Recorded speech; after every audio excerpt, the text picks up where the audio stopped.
Well, our Beijing correspondent is Charles Pellegrin. We can speak to him now. Charles, we are 32 years on then from the events of Tiananmen Square. The death toll from that day is contested. Remind us what happened in Tiananmen Square in 1989.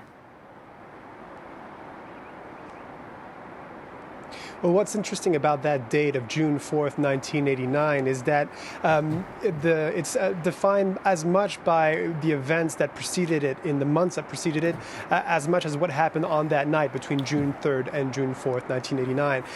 This was preceded by a period of economic chaos with rising prices and a tough life for many Chinese people. And this tinderbox was set aflame by the death of one particular statesman, former party chief Hu Yaobang, who was known to be a reformer. And his death led to a number of commemorations around the country and protests around the country, including in mid-April on Tiananmen Square, with 100,000 people gathering here, calling for further political and economic reform and calling for democracy. And this movement found a voice throughout the country and kept gaining momentum without finding any kind of response from the authorities until May 20th, when parts of Beijing were declared to be under martial law. And this provided even more momentum for the protest movement. And that's when we saw further student strikes, some hunger strikes as well, but still no response from the authorities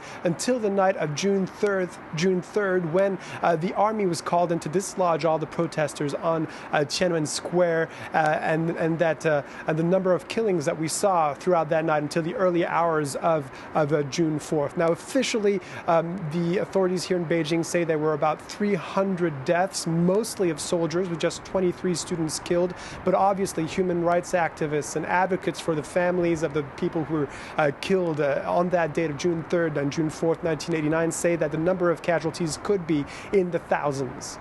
And Charles, we are 3 decades on. What do you think the legacy of that crackdown in Tiananmen Square is today? Well, today in Beijing, it's almost as if there isn't any legacy, at least not publicly. It seems like any other day in the Chinese capital.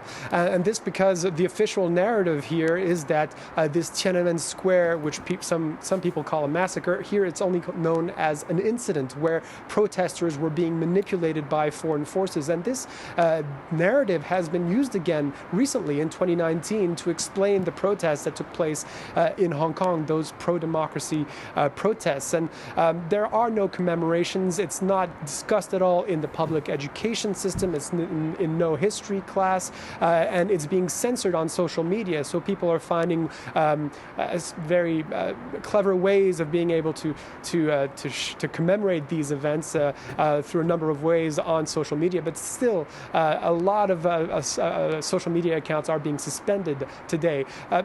Tiananmen, Tibet, Taiwan, those are the 3 T's that are known as the red lines that you cannot have a public conversation about in China today. But increasingly what we're saying, there's even more third rail issues in China today, because now you can add to that list Xinjiang, you can add to that list Hong Kong, you can add to that list discussing the origins of COVID-19. And this shows that there's a growing list of topics that you cannot discuss in public today. And there's also a growing a willingness on the part of Beijing to assert complete control over society.